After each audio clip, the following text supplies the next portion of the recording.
All right, what's going on, everybody? We got the Axial SCX24. It's a 124 scale RC. I've never really been into remote control cars. I've messed around with some over the years, but never really just fully gotten into them. But I'm big into full-size rigs, rock crawling, exploring, overlanding, whatever you want to call it.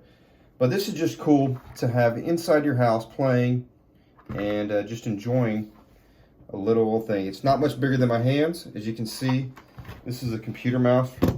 It's literally like the size of that. So you can play with it on your desk if you're in the middle of a Zoom meeting, in school, whatever, pass some time. I'm really impressed with this. For under $100, the quality that you get in this is phenomenal. It's got, the front's like a 3-link setup, and the rear's like a 4-link. I don't know if you can see that or not. Let me see what it's looking like. Yeah, you can see that. Tilt this up some for you.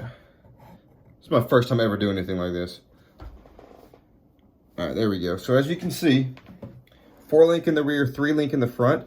Axial includes like some links so you can adjust it to make it become a 4-link in the front as well. But I'm just running it stock right now. I haven't done any type of modifications to it. I've done literally nothing to it but run it. I probably put maybe an hour and a half through it. I made a small little rock course inside of my house, and I made a video of me playing around here on the desk. But this here is like a 2019 or 2020 JL Rubicon. I have a 2021 Gladiator. It would be cool if they would offer like maybe some additional skins in the future, or not skins, bodies in the future. But as you can tell, it's kind of bouncy. I really don't know why it would be so bouncy. I heard you can stretch out the springs to make it a little bit not so wobbly on the top, but like I said, I haven't done nothing to it. I'm just gonna do a little bit of a rundown of what we got going on here. Like I said, this is my first time ever doing a video like this. I'm super new to it. Out the box, it comes with ready to run. Comes with the Axial controller. It's pre-connected, so you don't have to do any type of syncing or anything like that. It comes with the charger and a single 2S LiPo battery. I think it's 350 milliamp 30C 2S.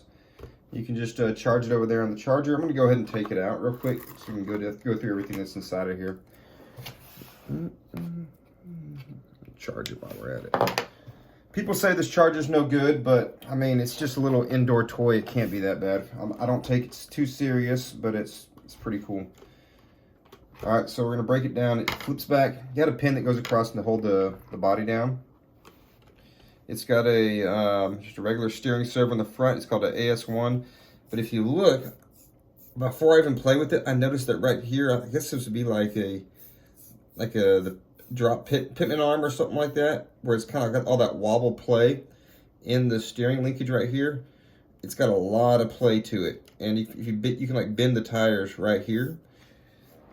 The springs on it, they look good. It looks like some type of like bypass coilover or something like that. The tires seem like they're semi bead locked, but I think they're just glued on. They are Nitto trail grapplers. They're not real sticky. The thing's not heavy, so it's not sticking anything anyways. They're kind of hard, but they do grip. I haven't had any issues with that without having traction. The biggest issue I've had is approach and departure angles. It's a brushed motor. People say they always switch these out. I'm probably going to in the future. Who knows what's going to happen? Let's see. You can add additional lighting to it if you want to. I'm not going to add anything else different to it. But if you look right here, you got 3 different parts to add: a brake, LED auxiliary, and a channel 2. A lot of people are doing channel 2 and putting rear steer onto it. I'm not that crazy into it. I'm just playing around for fun in the living room. So I don't foresee myself needing to do that. But I might get rid of these lights because they're really bright when you're playing in the living room. They look cool for videos and pictures, but actually playing around, it's just kind of more of annoying than anything. But it's a cool indicator to know when it's on. Let's see. Let me go around this whole thing for you. As you can see, the body, JL Rubicon, or JLU Rubicon. It's got some bead locks, Nitto trail grapplers. It's got some axles front and rear. They don't look scale, like they don't look like Dana 60s or 14 bolts or anything like that. All the links are in the drive shafts, I believe, are all plastic. The only thing that's metal is the frame, the chassis or the frame itself, which is no big deal. It's real lightweight. The bumpers, front and rear plastic, they're kind of flimsy. They always make contact. But overall, I think it's a pretty sweet little rig. It has a good bit of articulation to it. I'm going to show you just a little bit of articulation. Everybody already knows this. If you see this video, it's because you're already looking at other videos. This is a AA battery. I don't know if you can see that. Let me double check.